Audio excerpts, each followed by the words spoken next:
Hi everyone, this is Athiya Zanab and today I'm going to continue subject verb agreement. Subject verb agreement पे मैं already एक video बना चुकी हूँ जिसमें मैंने आपको बहुत अच्छे से समझाया था कि सब्जेक्ट वर्ब एग्रीमेंट चैप्टर में है क्या, मीन्स क्या होता है इसका, और इस पर कमांड हासिल करने के लिए आपको कुछ रूल्स पढ़ने की ज़रूरत होती है और उन रूल्स में से 5 रूल्स पे मैं डिस्कशन कर चुकी हूँ. In this video I am going to cover left rules. Let's get started. Rule number 6 है नाइदर ऑफ, आइदर ऑफ और नन ऑफ के बीच डिफरेंस के ऊपर. नाइदर ऑफ का यूज किया जाता है जब हम दो में से कोई भी नहीं या दो में से एक भी नहीं का जिक्र करते हैं. ओके, दो से ज्यादा लोग में से कोई नहीं का जब हमें रेफरेंस देना होता है तो उसके लिए यूज होता है नन ऑफ. फिर से समझ लीजिए, नाइदर ऑफ का यूज हम करते हैं दो में से कोई भी नहीं और नन ऑफ का यूज करते हैं दो से ज्यादा में से कोई भी नहीं. सेंटेंस के जरिए आप समझिएगा.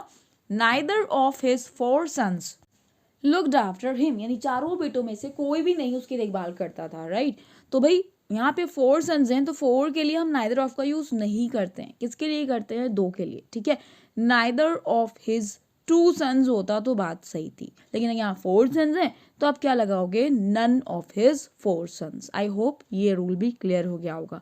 सिमिलरली आइदर ऑफ भी दो में से एक के लिए यूज किया जाता है. अगर दो से ज्यादा लोग होते हैं तो फिर आप यूज करते हो one of. For example, either of the 5 members, यानी 5 मेंबर्स में से कोई एक गलती पर है अगर हमें कहना है तो उसके लिए हम आइदर ऑफ का यूज नहीं करेंगे. किसका यूज करेंगे? One of. One of the 5 members is at fault. और साथ साथ यहाँ पे समझने वाली बात यह है, जब भी आप neither of, either of, none of का यूज करोगे तो वर्ब आपको हमेशा सिंगुलर लेनी है. वर्ब कौन सी लेनी है? सिंगुलर. आप यहाँ देख सकते हो, one of the 5 members we have used is. We can not use are.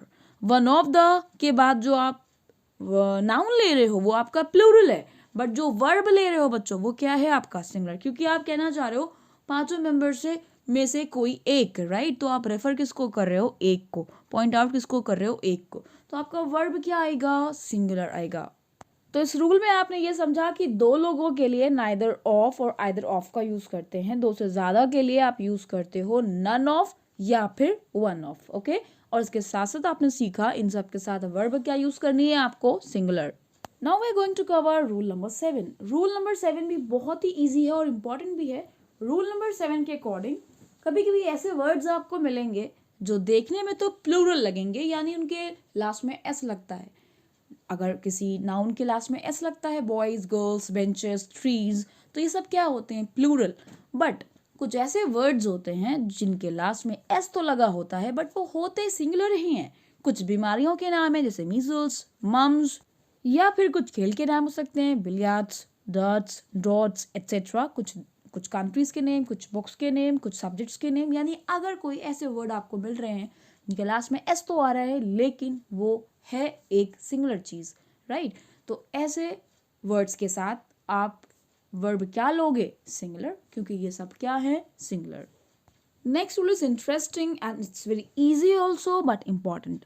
Next rule में ये बताया जा रहा है कि अगर आपके पास noun of, noun structure sentence में सब्जेक्ट के रूप में आता है. राइट, ऑफ के प्लेस पे कुछ और प्रपोजिशन भी हो सकता है, इन हो सकता है, फॉर हो सकता है, एनीथिंग एल्स. राइट, तो कभी भी आपको दो नाउन्स मिले सेंटेंस में, उसके बीच में आपको कोई प्रपोजिशन मिले तो उस सेंटेंस में आपको फोकस करना है कि जो पहला वाला नाउन होता है बात आपकी उसी की हो रही है, यानी वही हमारा मेन सब्जेक्ट होता है. एग्जाम्पल के तौर पे आपको अच्छे से क्लियर हो जाएगा कि मैं क्या कह रही हूँ. The quality of apples. अब इस पर्टिकुलर सेंटेंस में हमारा सब्जेक्ट है the quality, not apples. Right, लिख हम भले ही रहे the quality of apples, we are not talking about apples, we are talking about the quality. Right, so main subject क्या है हमारा? Quality, which is singular. That's why we will take the verb is. The quality of apples is good. अब suppose मैं इसी चीज को reverse कर दूं, the apples of this quality. Now in this particular phrase आपका मेन सब्जेक्ट क्या हो गया? एप्पल्स, इस क्वालिटी के apples, the apples of this quality. तो अब हमारा मेन सब्जेक्ट क्या है? फर्स्ट वाला, यानी कि the apples. Right, so apples के अकॉर्डिंग हम क्या लेंगे? वर्ब लेंगे. The apples of this quality are not found in my locality. Let's take another example which is lengthy. The appeal of the victims for the transfer of the cases related to riots to some other states. अब इतना बड़ा सा आपके पास subject मौजूद है, but you have to focus on the first main subject, that's it, because we have a structure of noun, right? So आपका first noun क्या है यहाँ पे? appeal, which is singular, that's why your sentence will be has been accepted. So I wish आपको noun of noun structure rule clear हो गया होगा. Next rule is related to collective noun. Collective noun तो आपको पता ही होगा, किसी भी चीज़ों का कलेक्शन को कहते हैं कलेक्टिव नाउन. जैसे कि हर्ड, HERD, हर्ड जो यूज़ होता है वो ग्रेजिंग एनिमल जितने होते हैं उनके लिए यूज़ होता है. कमेटी, लोगों का समूह को कमेटी कहते हैं, राइट? तो जितने भी आपके कलेक्टिव नाउन्स होते हैं उनके साथ हम सिंगुलर वर्ब लगाएं या प्लूरल वर्ब लगाएं, ये रूल हमें बताएगा. तो आपको ये याद रखना है कि कलेक्टिव नाउन जब भी किसी सेंटेंस में आता है तो या तो वर्ब सिंगुलर आती है या वर्ब प्लूरल आती है. सेंटेंस पे डिपेंड करता है, सेंटेंस के मीनिंग पे डिपेंड करता है.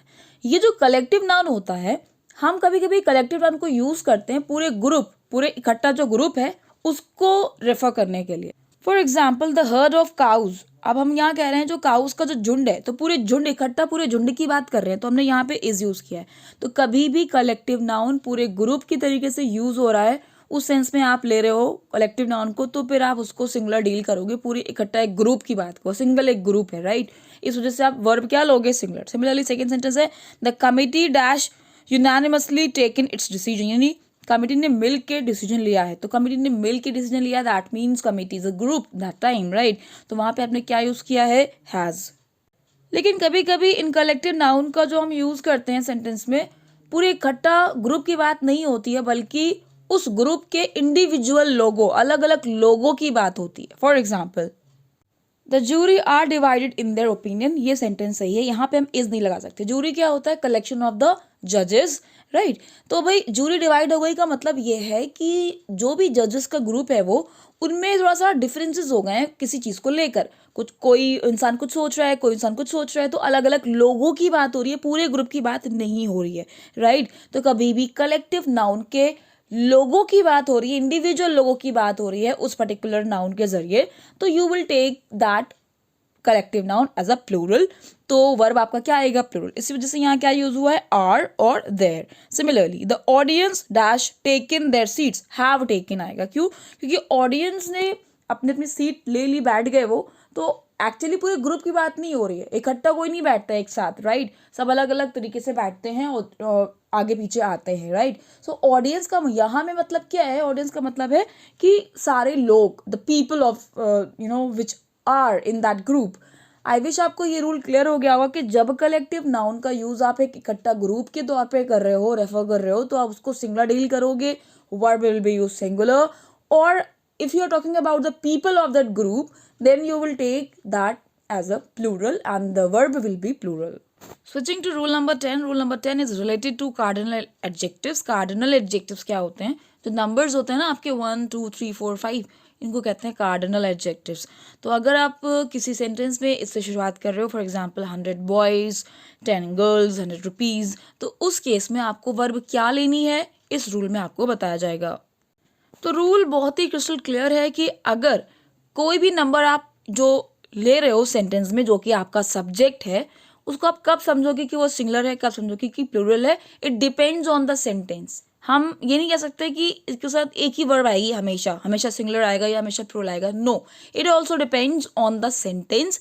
अगर उस पर्टिकुलर सेंटेंस में वो जो कार्डिनल एडजेक्टिव यूज हुआ है वो एक certain amount, certain weight, certain period and certain distance को, सर्टेन मीन्स निश्चित, एक पर्टिकुलर अमाउंट को या पर्टिकुलर वेट को पॉइंट आउट कर रहा है, रेफर कर रहा है, तो उसको हम सिंगुलर डील करते हैं. For example 100 rupees is in my pocket. मेरे पॉकेट में 100 रुपीज हैं. तो मैं अगर ये बता रही हूँ कि 100 रुपीज मेरे पॉकेट में है, तो that means I am telling you the amount, a certain amount जो मेरे पॉकेट में है, right? Similarly 10 miles is a long distance to cover on food, right? तो 10 miles देखने में तो ये प्लूरल है, बट हम इसको साथ इस क्यों यूज कर रहे हैं? Because it is a distance. इसको सर्टेन डिस्टेंस बोला जा रहा है, राइट? एक पर्टिकुलर डिस्टेंस है ये, इस वजह से इसको सिंगुलर डील किया जा रहा है. लेकिन कभी कभी ऐसा होता है कि इन्हीं कार्डिनल एडजेक्टिव्स का जो सेंस सेंटेंस में आता है वो एक निश्चित अमाउंट, निश्चित वेट को नहीं शो करता, बल्कि वो शो करता है अलग अलग चीज़ को। For example 100 rupees are to be distributed. अब 100 रुपीज़ को हम निश्चित अमाउंट नहीं बोल रहे, we are not saying 100 rupees is a big amount और 100 rupees is in my pocket, no, I am telling कि 100 रुपीज़ को बांटा जाना है बच्चों में। अब जब 100 रुपीज़ बांटे जाएंगे ऑब्वियसली, तो एक बच्चे को अगर पूरे 100 रुपीज़ दे देंगे तो बाकी को क्या बांटेंगे, नहीं ना। तो दैट मीन्स 100 रुपीज़ में से आप कई सारे पैसे अलग अलग अलग करके दोगे, तो 100 रुपीज़ एक आप सर्टेन सम नहीं रह गया सेंस के अकॉर्डिंग, राइट। तो इस वजह से आप इसको क्या यूज करोगे, वर्ब क्या यूज करोगे, प्लूरल वर्ब यूज करोगे। 100 rupees are to be distributed among the students. लेकिन अगर सेंटेंस होता 100 rupees is the amount that is to be distributed, तो आप इज लगाओगे। जब आप 100 रुपीज़ को सेंटेंस में बाकायदा अमाउंट वर्ड यूज कर रहे हो, सर्टेन अमाउंट वर्ड यूज कर रहे हो, देन आप उसको क्या लिखोगे, इज। लेकिन अगर आप नहीं वर्ड यूज कर रहे हो, डिस्ट्रीब्यूटेड वर्ड आ रहा है, डिवाइडेड वर्ड आ रहा है, तो आप क्या यूज करोगे, आर, प्लूरल डील करोगे। Similarly 5,000 rupees is a handsome amount. देखिए यहाँ पे अमाउंट वर्ड आ रहा है साफ साफ, लेकिन नेक्स्ट सेंटेंस में लिखा गया कि 500 रुपीज़ को खर्च किया गया था। जब खर्च किए जाते हैं पैसे, वो भी डिफरेंट यूजुअल कम्युनिटीज़ के लिए, तो इकट्ठा एक चीज़ पे नहीं खर्च किया गया, अलग अलग चीज़ों पे। तो वो 500 रुपीज़ एक सम नहीं रह गए, वो अलग अलग चीज़ों में हमने खर्च करे हैं। That's why it will be taken as plural, that's why we have taken the verb plural. 5,000 rupees have been spent on different usual commodities. I wish this rule is also clear to all of you. Moving to rule number 11, which is important regarding your writing skills. जब आप कोई ऐसे वगैरह लिखते हो तो इस बात को, इस रूल को ध्यान में रखना। देखिए rule number 11 is related to your relative pronoun. तो सबसे पहले आप ये समझो कि रिलेटिव प्रोनाउन क्या होता है। जितने भी WH वर्ड्स होते हैं, who, which, what, that, etcetera, तो ये सारे वर्ड्स आपको पता है क्वेश्चन पूछने के लिए यूज किए जाते हैं। लेकिन जब यही क्वेश्चन वर्ड सेंटेंस के बीच में आते हैं, रिलेट करते हैं, जोड़ते हैं दो क्लॉजेस को। For example, he is the man whom I met, she is the girl who stole my pen, right. तो दो अलग अलग क्लॉजेस को WH वर्ड जब जोड़ते हैं ना, तो उसको फिर क्वेश्चन वर्ड्स ना बोल के हम बोलते हैं रिलेटिव प्रोनाउन, राइट। अब एक बात यहाँ पे और समझनी है कि ये जो रिलेटिव प्रोनाउंस को यूज किया जाता है ना, वो किसी नाउन को डिस्क्राइब करने के लिए ही किया जाता है। फॉर एग्जाम्पल, ये वही लड़की है जिसने मेरा पेन चुराया था, she is the girl who stole my pen. तो हु किसके लिए यूज हुआ, गर्ल के लिए। They are the boys who were talking there, ये वही लड़के हैं जो वहां बात कर रहे थे, राइट। तो जिन नाउन्स के लिए हम रिलेटिव प्रोनाउन का यूज करते हैं, उन नाउन्स को बोला जाता है एंटीसीडेंट। एंटीसीडेंट क्या होता है, जिसके लिए आप WH वर्ड्स यूज कर रहे हो। जैसे यहाँ पे दो सेंटेंसेस लिखे हैं, एक में आ रहा है विमेन और एक में आ रहा है दोज। तो ये सब क्या है, ये एंटीसीडेंट कहलाते हैं WH वर्ड्स के। तो यहाँ पर आपको रूल ये समझना है, आपको ये समझ में आ गया होगा कि रिलेटिव प्रोनाउन क्या होता है, एंटीसीडेंट क्या होता है। अब आपको रूल समझना है। देखिए रूल इतना है कि दिए गए सेंटेंस में जब आप WH वर्ड चूज कर रहे हो, तो WH वर्ड्स के बाद जो वर्ब आती है वो आती है अकॉर्डिंग टू एंटीसीडेंट। एंटीसीडेंट के अकॉर्डिंग आपकी वर्ब आनी चाहिए, right. For example, she is one of the noblest women. अभी मैंने पीछे बताया था वन ऑफ द के बाद जो नाउन आता है वो प्लूरल आता है, तो इस वजह से यहाँ पे विमेन लिखा है, वुमन नहीं लिखा है, सिंगुलर नहीं है, राइट। तो भाई नाउन प्लूरल आया, ये आपको पता है, ठीक। एंटीसीडेंट कहेंगे इसको, किसका, दैट का, क्योंकि दैट क्या है, रिलेटिव प्रोनाउन है। अब दैट के आगे जो वर्ब आनी है बच्चा, वो विमेन के अकॉर्डिंग आएगी। एंटीसीडेंट हमारा प्लूरल है, तो इस वजह से दैट के आगे हैव आना चाहिए। हैज आपका गलत हो जाएगा, क्योंकि हम दैट यूज कर रहे हैं औरतों के लिए, ना कि शी के लिए। गेटिंग? इस वजह से ये रूल होता है कि एंटीसीडेंट के अकॉर्डिंग ही आपको वर्ब लेनी है रिलेटिव प्रोनाउन के बाद। Similarly sentence number 2, I am not one of those who will trust everyone. अब यहाँ पे हु के बाद विल आ रहा है, विल किसके अकॉर्डिंग आया है, दोस्त के। अब वो बात अलग है कि विल आपका सिंगुलर प्लूरल दोनों के साथ आता है, राइट। अब आगे देखिए, whom I meet लिखा है, तो whom I meet नहीं होना चाहिए, they meet होना चाहिए, क्योंकि यहाँ पे जो बात हो रही है वो दोस्त के लिए हो रही है, उन लोगों के लिए हो रही है। यानी मैं उन लोगों में से नहीं हूँ जो उन सभी पर भरोसा कर लेते हैं जिनसे वे मिलते हैं, ना कि मैं मिलता हूँ, राइट। तो यहाँ पे I meet कहना गलत है, तो क्या होगा, they meet। तो आई विश आपको रूल नंबर 11 क्लियर हो गया होगा। Moving to rule number 12। Rule number 12 में आपको ये पढ़ना है कि each, every, everyone, someone, somebody, या कह सकते हैं इसको समराइज करके सम के साथ जो भी आएगा, वन, बडी, थिंग, राइट। नो बडी, नो थिंग, नो वन। तो वन, थिंग, बडी, जिसके साथ भी आ जाए, सम के साथ, एवरी के साथ, नो के साथ, इन सब के साथ आपको वर्ब क्या लेनी है, सिंगुलर लेनी है। क्या लेनी है, singular. For example each student has come, we can not say each student have come. और एक बात, नाउन भी प्लूरल नहीं लेते हैं, सिंगुलर लेते हैं. We can not say each students, each girls. No, it is wrong. What we have to use? We have to use a singular noun and singular word with all these things. Each, every, everyone and all thing, body, no के साथ जितने भी ये सब चीज़ें आएंगी उनके साथ आप क्या लोगे, singular verb, singular noun और singular pronoun भी लोगे.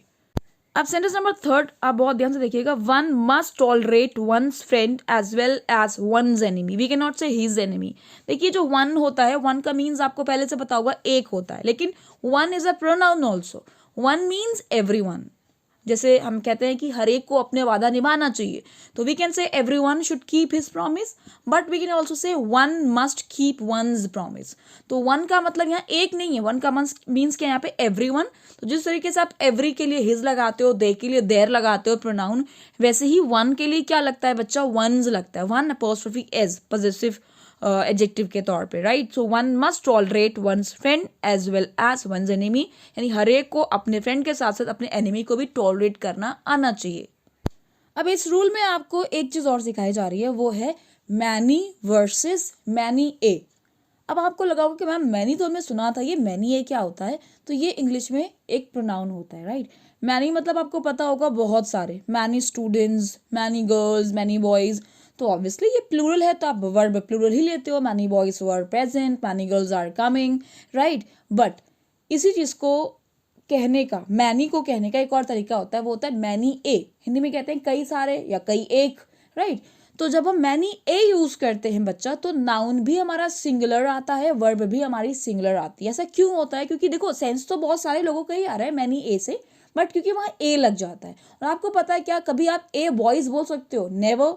ए मतलब एक, तो ऑब्वियसली ए के आगे क्या आता है, बॉय, गर्ल, और वर्ब भी क्या आती है, सिंगुलर. इसी वजह से जो मैनी ए स्ट्रक्चर होता है उसके साथ हम क्या लेते हैं, वर्ब भी सिंगुलर लेते हैं, नाउन भी सिंगुलर लेते हैं. जबकि मैनी के साथ नाउन भी प्लूरल आता है, वर्ब भी प्लूरल आता है. एग्जाम्पल आप देख सकते हो, many a man has come, many men have come. So in this video, I have discussed only 7 rules. In my next part, I'm going to discuss some more rules of subject-verb agreement. Till I come with my next video, keep loving grammar. Thank you for watching.